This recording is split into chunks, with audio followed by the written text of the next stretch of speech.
So guys, welcome back to the channel. So I want to talk about the Scotland right now. Scotland. The talk about dividing the union again. We're taking the information back 8 years again. We're going back to the same old independent Scotland argument again. I am so damn hard sick of hearing about this independent Scotland stuff. But it looks like the whole thing is decided to explode again because the media can't handle it, the SNP can't handle it, and Boris has decided to kick in the battle. So Boris is going into the days around Scotland. I think that's how much days it is, and he started off today in Orkney, right? And he's started talking about this stuff, and the Scotland SNP have just gone fucking barrage of propaganda saying this is the Tories trying to break up the union, and the whole question of breaking up the union has just came out again because there was the thing between the Russian collusion where the Russians didn't get involved in the Brexit one, but they got involved in the Scottish one, which I think is fucking hilarious. But we're not on about that. What we're on about is the whole situation of Scotland. I'm going to drag you about the history back with my connection with the independent Scotland. I supported independent Scotland back in the day. But then again, I'm 22. Go back 8 years, how young am I going to be there? I would have been 14 around then, right? That's just when it started going about. I started hearing about Scottish independence, and I fucking bit that like anything I could. And then this was actually like the first big election I was actually allowed to vote in because they allowed 16-year-olds. And I know I said 14, but this is when they started talking about it. And they sold me. They were like, Scotland could be independent and it could, could be away from England, it could work with the rest of the world and be absolutely fucking amazing, right? It'd be amazing. And then they lost. I was devastated. And then afterwards, when I actually started looking into stuff before I made this channel and other politics stuff, I've been looking up politics stuff since the 2016 Brexit referendum, and fucking hell, the amount of shit that came out of the SNP, wow. And what really brought me into the situation where I want to speak about this is when I watched the talk radio today where they were speaking to Mike Graham and Christine Jardine. And this was what their conversation was today, was to speak about the Scotland being completely separate. And the fact that a lot of the English people, for some reason, well, this is thanks to the media propaganda, all the TV channels, the news, the media and so on, they tell the English people and the Welsh people and everyone else around the world that Scotland is so oppressed and Scotland is 100% behind the SNP. Not true. This is absolute bollocks. Loch Ness is more believable than the fucking SNP right now. It's always been. I mean, the fact of independent Scotland in this position right now, before the Spanish flu started going about everywhere, it was never going to work. I mean, because there's like so many things you have to do, and there's so many things that are along with that altogether. But we won't go into the complete dialogue around that altogether, because I want to make a separate video where we talk properly. As I got a new microphone, I can make proper content now, so it's great. And I want to go dev into the Scottish situation where it would no way would get into the European Union. And there's so many things that's gone wrong with the lack of information going about. Because I know ITV did a thing, there was Newsnight did a thing with the SNP, but the thing is, the SNP are such a delusional a bunch of idiots. Because it was like there was like a little book that they produced. It was called the Wee Blue Book. And I wish I had kept it now because it was absolutely hilarious what they were suggesting. And the only thing I read was about the TV. Like, let's talk about the TV section that I mind so well. They said we would be able to fund our own TV service and own that, and it was like going to be amazing. And they said we didn't need to rely, we would have state funding for that. That would be great. We could get our own news, TV coverage, make our own movies and that. I mean, it's not like any of these projects has been helped by the UK government's payout, but oh well. And then during the same time, STV, the main channel of Scotland, I would say it's the main channel from Scotland, Scottish television, simple as, they created the second channel, STV2.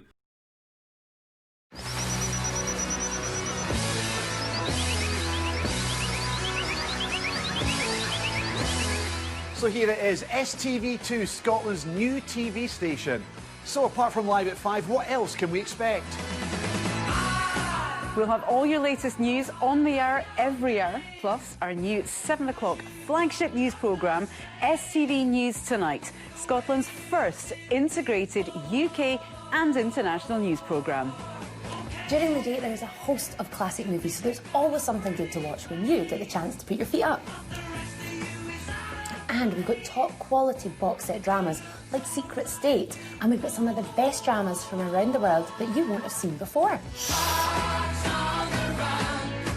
Of course, there's a chance to see some of the old STV classics like Taggart, The Steamy and Take the High Road. We're also bringing you a brand new soap, Fair City, at 6:30 each evening. It's Ireland's biggest and best soap opera and beats Coronation Street and EastEnders in viewing figures. And it's coming to our screens for the first time on STV2. If it's for... And this was just exactly what the old one used to be. They had back in the day, which was like they showed old movies and they showed alternative content from the ITV based content. This is where Scotland stuff comes from. It's ITV/STV, but we still get told it's STV. It's weird. That got shut down. But instantly, 2 months after this got mentioned, BBC Scotland would have a whole channel called BBC Scotland, like a whole new separate channel. And you like, oh, because STV's one didn't get funded very well, and it didn't have much viewership or anything, so they just shut it down. But as it's the BBC, they could fund everything with it, so it was absolutely fucking amazing for them. They could afford the whole thing, there wouldn't be a problem, and that was it. And it just shows you that's just one thing. That's just the TV thing. It just shows how if the Scotland does it, it doesn't work. But if the UK with the BBC, despite what they are, work together and give them the massive financial backing of the BBC, they have all the things they need to do to create a successful TV channel. And they have never actually stopped since, because it's obvious it's the BBC. You have to pay for the thing or you go to jail. Talk about that another day, to fund the BBC. So back to the Scottish question. I don't support independence. You've probably figured this out by now. But there's absolutely no way this would ever work in Scotland. Because, I mean, I don't even know where to start with that. Because, well, let's talk about the power struggle. Because, like, it was mentioned in the interview that I saw there. It was fucking incredible how the SNP still give out all these lies about the Scottish people are oppressed by the English. And all the Scottish people want independence from England. No, we don't. If you go to certain areas such as the Highlands and Islands, the Shetland, the Orkney Islands, and some of these major ports such as Inverness, Aberdeen's the hotspot of the North oil industry. It still is, despite the decline in oil revenue or revenue and price value. These places highly don't want to break up from the UK, and there was a lot of businesses that didn't want to break up from the UK because the market would just fucking collapse. And the idea of independent Scotland would be so stupid, it doesn't make sense. Because if, let's say, I mean, they're already trying to do this as it is. They're trying to make a fucking border between England and Scotland and telling the English people not to come, and they enforce the police to go there. That sounds like the Nazi party back in order, isn't it? Because I called this Scotland North Korea of the West. It is, because it's becoming like that. It's pretty on the outside, but the inside is a shithole. And it will soon become that with that new hate bill coming around.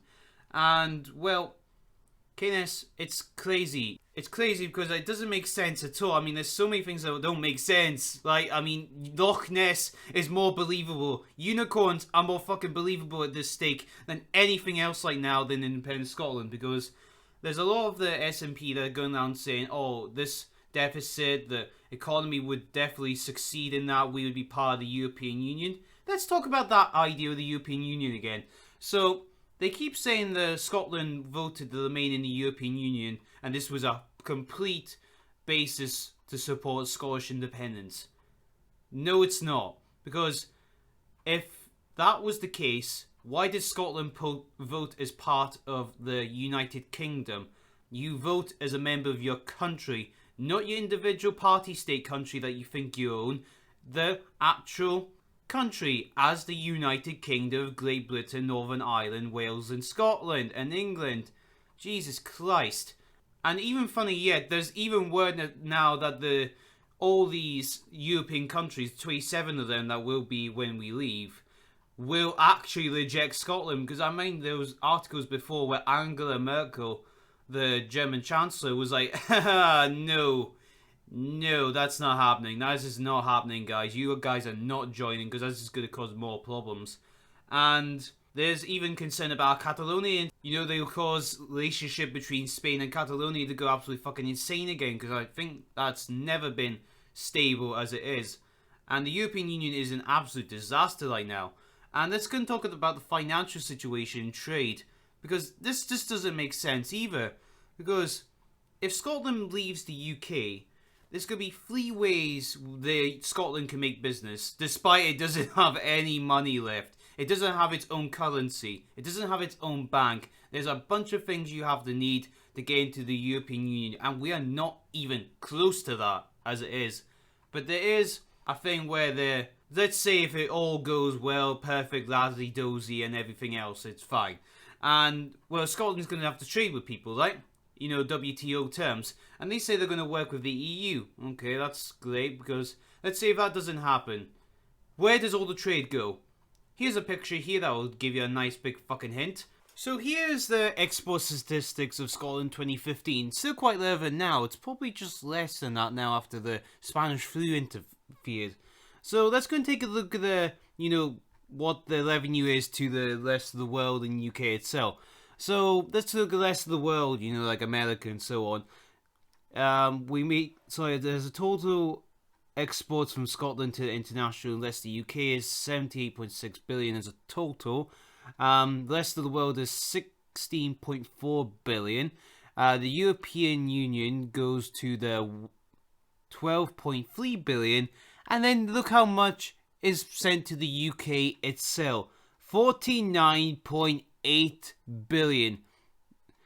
63% of everything that we make goes to the rest of the UK, 16% goes to the EU, and 21% goes to the rest of the world. Now go and fucking tell me how that's going to work out if the UK, as they are doing now with the Brexit negotiations, if Scotland decides to be a hardy ass like it's been doing for ages, and starts saying, oh, we can do this ourselves and we'll trade the EU with our 16%. And yeah, good fucking luck with that going on. Because there's a lot of the economy, like, remember I mentioned that thing about the deficit? There was an article that came out in 2014 before this came out, and I can't mind what it was, but I did cover it in a video, and it didn't get that much viewing, but it was like 2-3 videos back. It was about the S&P. Not sure, it was something about them trying to make themselves off better with being inside the European Union, which was just stupid, making laws and that to stay inside the European Union. It's silly. But, believe what you want to believe. Because, in Scotland, they are very difficult to be convinced. You know how many times in my Scottish videos I've just called people in Scotland stupid for not taking the red pill soon enough? A lot of times. And I am very proud to be Scottish, right? I'm proud to be Scottish. And this European Union thing, collaboration, just doesn't sound like what I want to do. Well, if you think about it, the Spanish flu takes over the whole world by storm, right? So, during that thing, the economics of the UK and the rest of the other countries go down. They are bitching and moaning about the coronavirus package that they're going to be giving to the rest of the European countries, forcing other countries to pay up money that they should be paying and so on, and it's a disaster. I'm going to make a video about that eventually. And here comes Scotland. Right now, they would think right now is the great idea for independent Scotland to happen. And I don't know why in the common sense barrier this doesn't happen, but when the UK is leaving an economic union, the European Union, and is going to be leaving it, and probably on WTO terms, World Trading Organization terms, So the great idea for Scotland is to leave another economic union, the UK. That doesn't sound very clever, does it? I wouldn't do that to my own country, but they would, because all they care about is power, you see. That's all they want. And on the next part of this video, we're going to be talking about power and how they're going to use power or how they're not using power. Because Scotland, I know this video doesn't seem to be going much into detail, but this isn't one of those videos that goes into detail. But in the next one, we're going to talk about Scotland's power, what it's trying to do, and why they want this power, and why they, well, how fucking idiot Otter is. I'm out. So guys, thank you for watching this video straight to the very end. So I must have done something like that you've been able to watch this piece of shit long enough. So thank you guys for watching this video right to the end. And if you want to support my channel in any other way, because we are planning to go big on this channel, we are planning to make sure that the left knows us, make sure the cancel culture recognizes we are a threat. Like me and many other creators, our voices are being silenced every and each day. So we must make sure we stand out to the crowd. And I am going to make sure my voice and freedom of speech is going to be there too. And if you want to help me support this, we are on YouTube, Facebook, Instagram, Parler, and Patreon. We're also on BitChute, and we also have our own website. So if you want to know any special details, make sure you click onto the Parler app and the BitChute so we can get more content on there for the special members on those pages, and you get to see more events about what I'm doing. It's going to be a lot of interesting stuff you get to see on those things. So make sure you sign up to all these different pages where you will get to see what I'm doing, and we could get a lot of interesting stuff going on here, guys. So thank you for watching this video, and see you in the next one. And remember, hail the Empire!